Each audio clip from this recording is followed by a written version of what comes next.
How are your creations coming? What is it you're building with your life?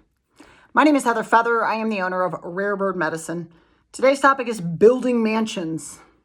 There are some that say there are many mansions. Another way we could say that, based on the leading edge quantum mechanics predominant theory, is that there are many multiverses. I personally believe, and I feel like Donnie Darko opened up a lot of ways in which I think about not only multiverses, but wormholes and wormholes connected to multiverse. Like, are we each a wormhole in an infinite series of multiverses? That is an Ouroboros of infinite time looping in the wheels and wheels of wheels.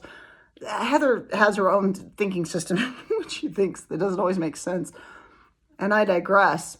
There is a piece in which it's like, there are many, many mansions. What if I am an infinite series of multiverses and you are your own infinite series of multiverses? And sometimes those things synchronize and we harmonize and come into a proximity for a co-creative experience. And sometimes we do not harmonize or synchronize and we don't co-create our many mansions together, you know? And I've noticed, Heather Feather has noticed, when it comes to our creations, when it comes to manifestations, we can have a lot of lamentations about it. I lament this experience. I lament that I got this wrong. I lament that I didn't see in time what this was, and I may have lost something that is very precious to me. I lament, you know? And we can see the physical world as being very real. I am my body. You know, maybe I'm spirit, but I'm not definitely my body. You know what I mean? All this stuff is really here. Well, all this stuff, including your body and yourself, is made of emptiness. 99.99999999996% emptiness.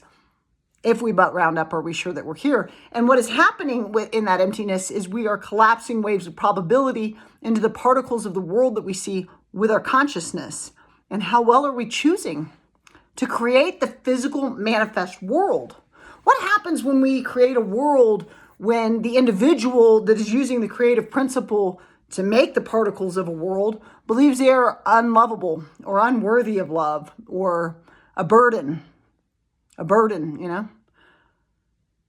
I mean, the world can feel pretty burdensome. It seems that may be a core thought in many creative minds based on how math works and what's shaken out in the wash, you know? And so perhaps it's time that we forgive the past. Heather, there have been many things, and I operate from a metaphysical perspective. I am creating this reality. I am responsible for it. And there are a lot of things I've created that I didn't want to create. There are things I did want to create that I uncreated that I got the message too late or whatever it is. And I can lament and self-flagellate this idea that I was thinking, like, I'm not a good creator when it comes to love or romance or sex. And I think it's really because I am a romantic and I believe in true love. And I think that it is less common, where out of the 8.2 billion people, I think it's less common for individuals to want to be sovereign, autonomous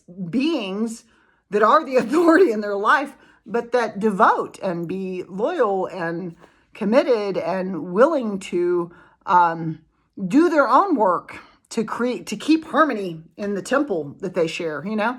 And I can look at my past and go, I do not like the physical world, and I don't like what I've made of it, and I don't like what I've created. Heather Feather will always teach and has taught and will continue to teach. I don't really think shame and blame belong in the temple. I don't think they belong in your mind or in your heart. I don't think they belong being projected into other people's cart. I think that is an unhealthy state of being. Why should you be ashamed because you're having a human experience and you feel unworthy of whatever grace somebody laid at your feet at one point? You didn't make the right choice. Well, forgive yourself. You know what I mean? Give yourself. You're not always working with all the details and all the many mansions and multiverses. As smart as we seem to think we are as humans, because we definitely all talk a lot about how right we are. Yeah, and I know what's going on. It's like, yeah, I don't. Okay. You can't even prove if your existence is a dream or not. Like, it's really tricky to be so right about everything. But it doesn't mean just because you got it wrong that you're bad and that you should be ashamed and that you are to blame. I don't blame anyone for anything in my life. I am creating a reality. And how am I doing with that? On a mental level, what am I thinking about myself and my world that becomes the way I feel about myself and my world that then collapses waves of probability into the physical world that I witness? And is there anything that I'm experiencing on a physical level that is not a match to what I say I want? No one is going to read a book for me and tell me what it means. Nobody's going to learn to play the saxophone and just snickle Fritz over to my house and be like, yeah, sax lesson time, let's go. You know what I mean? Nobody is going to work out for me and have my body be fit. Nobody's going to manage my money and get me to have a nest egg or a cornucopia to share, right? And so it's like, one of the things we can do here is look at our creations, look at what we're building, and determine, is that the type of temple I want to be building? The mansion I want to build isn't based on labels. It's not based on, we can put this label on those kicks or that bag, or ego appeasement is not a part of the mansions I want to build in this realm. I don't like, you do you, boo-boo. You like labels, stick them on everything.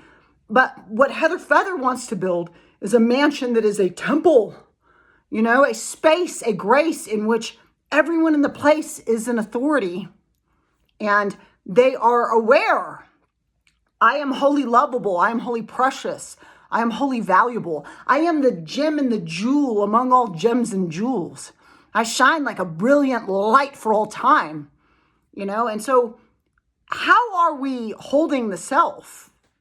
Heather Feather has felt much of her life less than a human, like a lowly worm. And worms are awesome, first of all. But second of all, that's okay. I don't have to continue to hold myself in that place because it's what I've done before. And some people will enter into a mansion with another and they'll go, oh, we're going to share mansions, so I'm just going to tolerate any kind of XYZ-ness as far as like how you operate in a mansion with me. No, you know what I mean? Like, no. If you are co-creative, if you are creating in relationship with others, if you are creating with co-workers, if you are creating in a romantic relationship, if you are creating in a friendship, everyone in it is kin, shoulder to shoulder, none above, none below. Everyone in it is an authority. Everyone in it is wholly lovable. Everyone in it has the light of love and the magnitude and glory of that grace, of that gift that is eternal to bring into the field. And they also have their own evolution work to bring into the field. But it's like, how much does my life warrant from 50 to the grave, which is where I'm at, for me to believe on any level that I am unlovable? There are plenty of people that have had dark, negative thoughts about Heather Feather. Trust. I'm a very clear psychic seer. And I pray that the light of love descend upon you each and every day, and that it get brighter and louder and easier and more graceful for you to chew on the fruits of love. If you want to hate on my name or hate on me or whatever, or go to some dark, weird place in your consciousness that is not a match to the glory of who you be. I'm not above you. I'm not below you. I'm shoulder to shoulder with you. And I'm constantly asking myself, and I'm asking you too, do you see the magnitude of what it means to be a being? Can you give yourself some grace? Can you give yourself a little bit of lightheartedness in this place around what you feel was a failed creation, a failed manifestation? And can you choose anew? Can you go, let me fire up a new idea. Let me feed it some thoughts. Wow, what would it be like to have what I want? How would that feel to have and to hold? I've been flirting with the idea of being in the arms of a being that truly loves me, that I truly love. And it's uncomfortable sometimes to recognize how complacent and comfortable you've gotten with choosing to chew on a fruit you don't even want to be eating in the manifest world. You can also go, I'm at the wrong table. Let me get up, get to the table I belong at, and eat on a fruit that is a true nectar. A fruit like my own value, my own worthiness, my own lovability, irrespective of what I do, my innate worthiness. How are you doing with that this day, boo-boo? You can always subscribe to Rare Bird Medicine on YouTube, like and comment there. I always love your thoughts. I'm Moon.